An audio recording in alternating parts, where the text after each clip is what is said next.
Welcome to the rap book. Welcome to the rap book, yeah.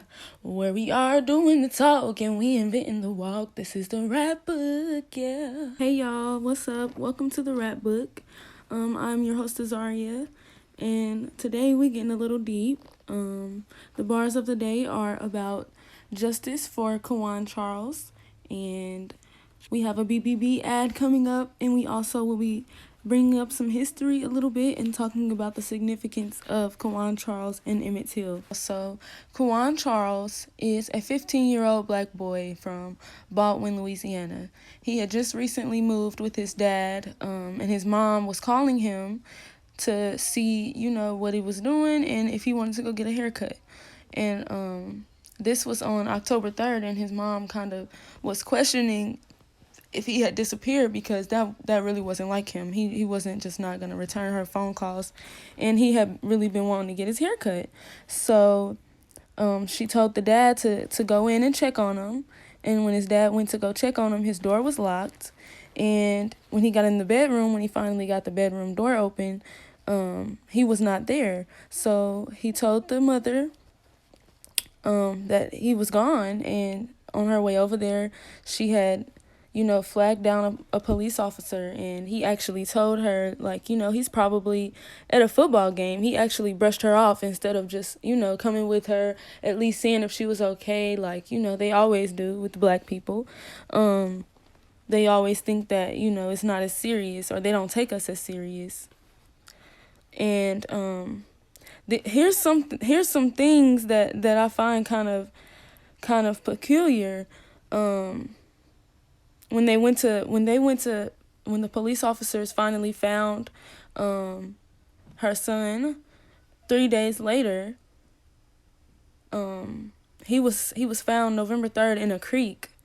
They said that he had drowned, and so come to find out, there was a little boy who had picked him up from his house, and he had his mother with him. The mother and him picked him up, Kawan Charles, up from his house, and he went missing.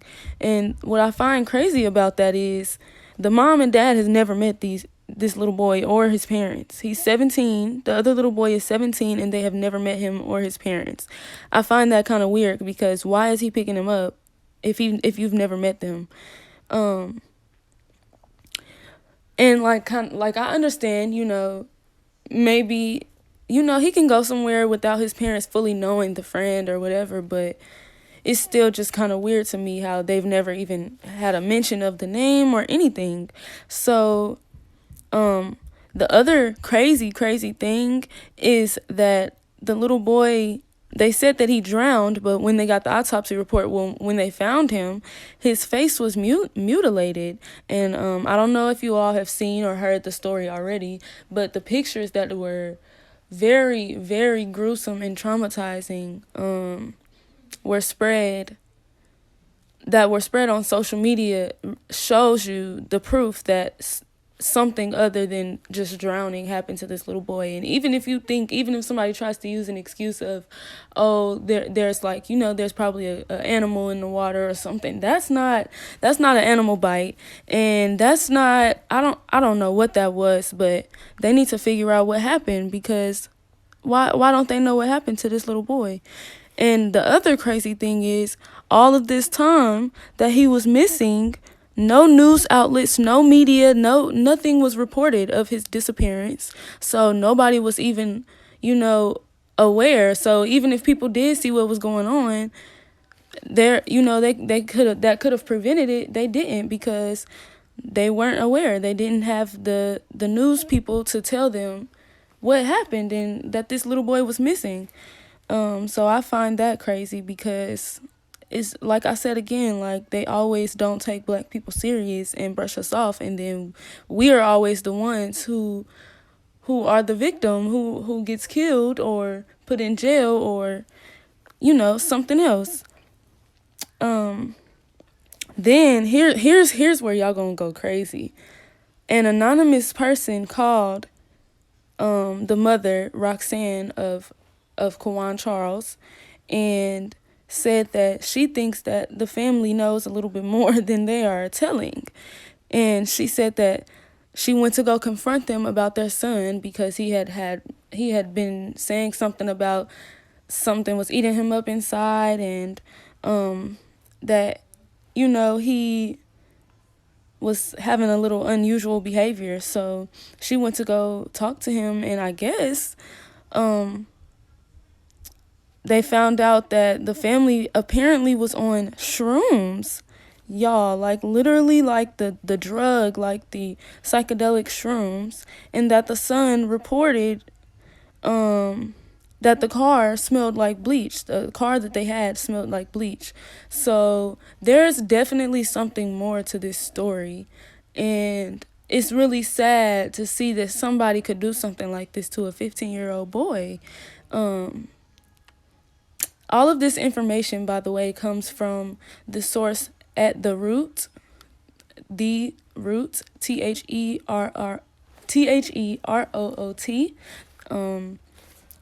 And I just really pray that this family gets justice for this little boy, because he needs justice. No way that they did this to him and think that they're gonna get away with that. Like, no way. Welcome to the Rap Book. What's up, y'all? You already know this is a Black Business Brilliance ad. This week's Black Business Brilliance ad goes to Detailed Visions. Detailed Visions was started in 2019 by Michaela Garner of Kansas City, Missouri. She is a fashion designer, and she sells custom-made clothes using different materials and different prints that are of the hottest trends. You can locate D Visions by going to her website at D Visions, that is DVISIONZ.com, Detailed Visions, DVISIONZ.com. She also has an Instagram page, and I believe that her Instagram is Detailed Visions, or it might be DV, but if you look up dvisions.com, you will find everything you need about her and about her website and where you can purchase her clothes. So, all right, you guys. So before I close this out, I just wanted to give you guys a little history lesson and why I decided to even bring up the significance of this little boy and why it kind of touched my heart a little bit. So recently, in a Clark Atlanta class, if you guys do not know, I attend Clark Atlanta University, and recently in one of my classes by an amazing professor that I take, Dr. Black, he had told us about Emmett Till, and I know everyone has heard about Emmett Till. I've heard about Emmett Till way longer than before this class, but he really made it a fact to go into detail about Emmett Till. And so Emmett Till was another little boy who was 15, who in the 60s was killed by two white men because he kind of smart talked a white woman in a store in the South. And this is a little boy who was from Chicago, so he wasn't really aware of how the South was ran, and he went to go visit his cousins, and he ended up getting killed, and he didn't deserve that. And it's very, very crazy that the way that Kawan Charles passed away is very similar to Emmett Till. They said that he had drowned, and when they found Emmett Till, he had a I don't remember I think it's like a turnpike or something wrapped around his neck, face beat and bruised. You couldn't even recognize him. They had to use other things to recognize him. But I'm just giving you all this kind of short history lesson just to show you that this has been going on and continues to go on, and that until we stop this and figure out how to really stop white people and other people from killing us off for no reason and just being racist, we have to stop this, and we have to find justice, because we cannot allow them to continue to keep doing this to us. We just can't, y'all. I'm telling y'all, we cannot. I can't live like this. Our kids can't live like this. Like, we don't want to continue to go through years and years of oppression and being inferior to a race. We shouldn't have to be inferior to another race.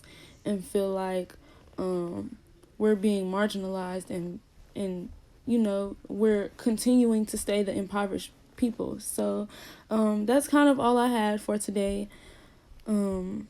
Please just continue to spread awareness for Kawan Charles, and share this video, please, or this podcast. And thank you. Please tune in next time, and thank you for listening.